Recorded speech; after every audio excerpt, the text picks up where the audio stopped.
Main ആൾക്കാരെ ലാസ്റ്റാ വിളിക്കുക. അതാണ്, അങ്ങനെയല്ലേ പതിവ്. നേരത്തെ വന്നല്ലോ, കൂടെ സീരിയസ് ആയിട്ടൊന്നും സംസാരിക്കാൻ അറിയില്ല. എന്നാലും ഒരുപാട് സന്തോഷം. ചുളുവിലൊരു ഹിറ്റ് കിട്ടി.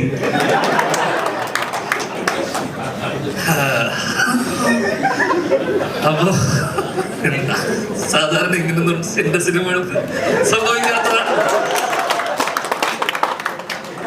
അതൊരു അത്ഭുതമാണ്.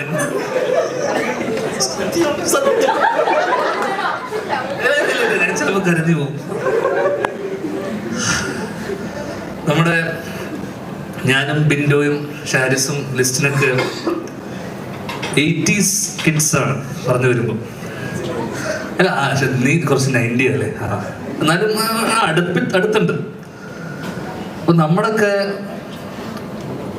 ഓണക്കാലം അല്ലെങ്കിൽ വിഷുക്കാലം എന്നൊക്കെ പറയുന്നത് ലാലേട്ടന്റെയും മമ്മൂക്കയുടെയും സിനിമകൾക്കപ്പുറം ഒരു വിഷുക്കാലത്തൊക്കെ പോയിട്ട് പേപ്പറിൽ വലിയ ഇന്ന് മുതൽ നാളെ മുതൽ എന്നൊക്കെ വന്ന് നോക്കുമ്പോൾ നമ്മളൊക്കെ ഏറ്റവും കാണാൻ ആഗ്രഹിക്കുന്ന, അല്ലെങ്കിൽ ഞാൻ തിയേറ്ററിൽ എൻ്റെ ഓർമ്മയുള്ള സിനിമകൾ, തിയേറ്ററിൽ പോയി കണ്ട് എൻ്റെ മനസ്സിലുള്ള സിനിമകൾ എന്ന് പറയുന്നത് തെങ്കാശിപ്പട്ടണം, മീശമാധവൻ, പിന്നെ ഇതൊക്കെയാണ് നമ്മുടെ ചെറുപ്പകാലത്തുള്ള തിയേറ്റർ ഓർമ്മകളുള്ള സിനിമകൾ. അപ്പോൾ സ്വാഭാവികമായിട്ടും ദിലീപേട്ടൻ്റെ സിനിമ കാണാൻ, അല്ലെങ്കിൽ ആൾക്കാർ ആർത്തുല്ലസിച്ച് ചിരിച്ചു മറിഞ്ഞ്, അല്ലെങ്കിൽ നമ്മളൊക്കെ ചെറുപ്പം മുതലേ എന്താ പറയണ്ടത്, അദ്ദേഹത്തിൻ്റെ സിനിമകൾ കാണുമ്പോൾ നമുക്ക് കിട്ടുന്ന ഒരു എനർജി, അല്ലെങ്കിൽ ആ ഒരു ചിരി ചെറുപ്പം മുതലേ നമ്മൾ കാണുന്നതാണ്. അപ്പോൾ നമ്മൾ ഹ്യൂജ് ഫാൻ ബോയ് ആണ്. അപ്പം അദ്ദേഹത്തിൻ്റെ 150ാമത്തെ സിനിമയിൽ നമ്മളും ഭാഗമാവുന്നു, അല്ലെങ്കിൽ അതൊരു നിയോഗം പോലെ, അല്ലെങ്കിൽ അതൊരു ഭാഗ്യമായി എനിക്ക് തോന്നുന്നു. കാരണം ബിൻഡോ അല്ലെങ്കിൽ നമ്മളെല്ലാവരും അദ്ദേഹത്തിൻ്റെ ഫാൻസാണ്. അപ്പം ഈ 150ാമത്തെ സിനിമയിൽ എത്തുന്ന സമയത്തും ഞാൻ ഇതിൻ്റെ തുടക്കത്തിൽ ഞാൻ 10 ദിവസം ഉണ്ടായിരുന്നുള്ളൂ. ഈ 10 ദിവസത്തിനിടയിൽ എനിക്കത് കഴിഞ്ഞിട്ട് പോകാൻ അടുത്ത വേറെ സിനിമകൾ ഇടയിലുള്ളത് കൊണ്ട് എനിക്കിത് പോകണം. അപ്പോൾ ഞാൻ ബിൻഡോനോട് പറഞ്ഞു, ഞാൻ ഈ കുറച്ച് ദിവസമേ ഉള്ളൂ, ഇത്രയൊക്കെ ഉള്ളൂ എന്ന് പറഞ്ഞു. അങ്ങനെ പാതി വഴി എന്നെ കാനഡയ്ക്ക് പറഞ്ഞയച്ചു, ഇത്രയും ദിവസത്തിനുള്ളത് കൊണ്ട്. അപ്പം ഞാൻ ഈ പോകേണ്ട തിരക്കിലാണ്, എപ്പോഴും വന്നു കഴിഞ്ഞാൽ അങ്ങ് പോകണം. അപ്പം ഞാൻ കാണുന്നതെന്ന് വെച്ച് കഴിഞ്ഞാൽ ദിലീപേട്ടൻ ഓരോ ദിവസം വന്നു കഴിയുമ്പോൾ ഓരോ സീനിലും എന്തെങ്കിലും കോമഡി ഉൾപ്പെടുത്താൻ വേണ്ടി, അല്ലെങ്കിൽ എന്നോട് വന്നിട്ട് ചോദിക്കും ദിലീപേട്ടൻ, എടാ ഇതിൻ്റെ ഒടുക്കത്തിൽ എന്താ പറയുക, എന്തെങ്കിലും ചിരിപ്പിക്കാൻ വേണ്ടി. ഞാൻ വിചാരിക്കും, ഇതെന്തിനാണ് എന്നോട് ചോദിക്കുന്നത്? എപ്പോഴും ഞാൻ എൻ്റെ അവസ്ഥ എന്ന് വെച്ചാൽ അക്കരയിൽ അച്ഛനൊരു തൂണും ചാരി എന്നിട്ട് പോപ്കോൺ കഴിക്കുന്ന സീന് ഞാൻ ഇത് അഘോരാത്രം ആ സീൻ ഇങ്ങനെ ആലോചിച്ച് എന്നിട്ട് എന്നെ ഓടി വന്നിട്ട് എന്നെ നോക്കിയിട്ട് അടുത്ത് വന്നിട്ട് പറയും, എടാ അത് അവിടെ എന്താ പറയാന്ന് പറയുമ്പോഴേക്ക് പെട്ടെന്ന് എന്നെ കണ്ടു കഴിഞ്ഞാൽ ഇവനോട് ചോദിച്ചിട്ട് അങ്ങനെ മാറിപ്പോകുന്നതും ഞാൻ കണ്ടു. അപ്പൊ ഞാൻ മാറിയെന്ന് ആലോചിക്കുക, എന്തിനാണ് ഷാരിസ് എഴുതി വെച്ചിട്ടുണ്ട്, കൃത്യമായി ഇത് ചെയ്യുന്നുണ്ട്. അതിനിടയിൽ ഒരാൾ ഇങ്ങനെ കിടന്ന് എന്തിനാണ് ഇങ്ങനെ ആലോചിച്ച് ടെൻഷൻ അടിക്കുക. ആവശ്യത്തിനധികം ടെൻഷൻ വേറെ ഉണ്ടായിട്ട് പോലും ഇതിനിടയിൽ ഈ ടെൻഷനും കൂടെ എന്തിനാണെന്ന് ഞാൻ ഒരു ദിവസം പറയുന്നത്, നമ്മൾ ഇത്രയും ആത്മാർത്ഥത വേണോ? അപ്പൊ ഇത് എന്ന് പറയുന്നത് ഇവരുടെ ഒരു പ്രോസസ് അങ്ങനെയാണ്, ഇവരുടെ വർക്കിംഗ് അങ്ങനെയാണെന്ന് ഞാൻ. അപ്പൊ അതെനിക്കൊരു അത്ഭുതമായിരുന്നു. കാരണം നമ്മളൊക്കെ പോകുമ്പോൾ, ഞാനും ജോണി ചേട്ടനൊക്കെ പോകുമ്പോൾ സാധാരണ വരിക, പൈസ വാങ്ങിക്കുക, ജോലി ചെയ്യുക, പോവുക, അത്രയല്ലേ ഉള്ളൂ.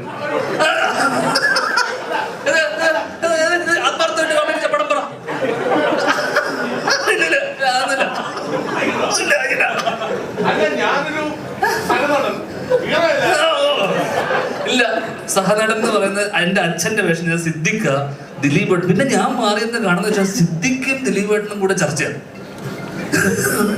എടാ ഇത് പഴയ കാലഘട്ടത്തിലെ ആൾക്കാരാണ്, ഇവരുടെ കോമഡി. അപ്പൊ എനിക്കാണെങ്കിൽ ഇവരുടെ കോമഡി മനസ്സിലാവുന്നില്ല. ഇവർ രണ്ടുപേരും മാറി ചിരിക്കുന്നുണ്ട്. അപ്പൊ ഷാരിസ് വന്നിട്ട് പറയും, ഇതിലൂടെ അത് വേണ്ട കേട്ടോ. ഇവർ രണ്ടുപേരും ചിരിച്ചു മറന്നതിന് ശേഷം ഷാരിസ് വന്നിട്ട് അത് വേണ്ട കേട്ടോ. അപ്പൊ ദിലീപേട്ടൻ സ്ഥിതിയും തെണ്ടിക്കുന്ന ഈ കാലത്ത് ഇവരെന്താണ് ഈ കോമഡി മനസ്സിലാവാത്ത? കാലം മാറി, പഴയ സാധനം ഇപ്പൊ വേണ്ട. സീരിയസ് ആയിട്ട് എടുക്കില്ല എന്താ പക്ഷെ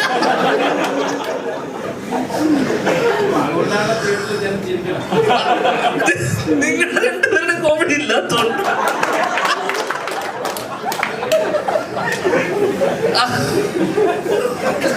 അപ്പൊ കൃത്യമായി ഞാൻ കാണുന്ന വെച്ചാൽ ഇവർ രണ്ടുപേരും അപ്പൊ എന്നോട് ചോദിക്കുന്നത് നിർത്തി. 2 ദിവസം കഴിഞ്ഞപ്പോ ഇവൻ എന്തിനാ വന്നെന്ന് പുള്ളിക്ക് മനസ്സിലായി. ദിലീപേട്ടൻ എന്നോട് വന്നിട്ട് എടാന്ന് വരുമ്പോഴേക്കെന്നെ മാറിപ്പോവും. പക്ഷെ പിന്നെ സിദ്ദിഖായിട്ട് ഇവര് ഒരു റാപ്പ് ഉള്ളതുകൊണ്ട് ഭയങ്കര ചർച്ചകൾ നടക്കുന്നു. ഷാരിസ് വരുന്നു, അത് വേണ്ടെന്ന് പറയുന്നു, അവര് മാറി നിൽക്കുന്നു. അപ്പൊ അഹോരാത്രം അല്ലെങ്കിൽ ആ ഇവരുടെ ഈ ചർച്ചകൾക്കിടയിലും ഇവർ രണ്ടുപേരും അഹോരാത്രം ഇവരുടെ പ്ലാനുകളെ പൊളിക്കാൻ വേണ്ടി ഇവരുടെ ഒരു അജണ്ട ഞാൻ കണ്ടു അവിടെ. ഏത് അത് ഡേറ്റിലായിരുന്നു ഞാനല്ലേ.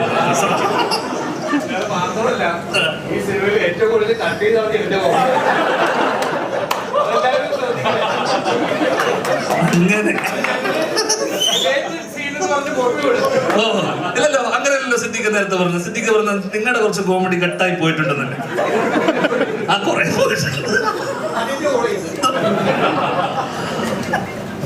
അപ്പൊ ഞാൻ മനസ്സിലാക്കിയ ഒരു കാര്യം, ഇവരുടെ പ്രോസസ് എന്ന് പറയുന്നത് നമ്മളെ പോലത്തെ ചെറുപ്പക്കാർക്ക് അല്ലെങ്കിൽ ജോണി ചേട്ടനെ പോലത്തെ ആൾക്കാർക്കൊക്കെ ഒരു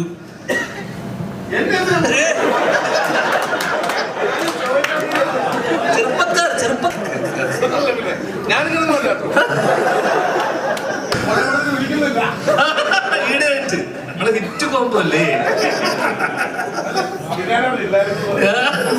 നമ്മളൊരുമിച്ച് അത്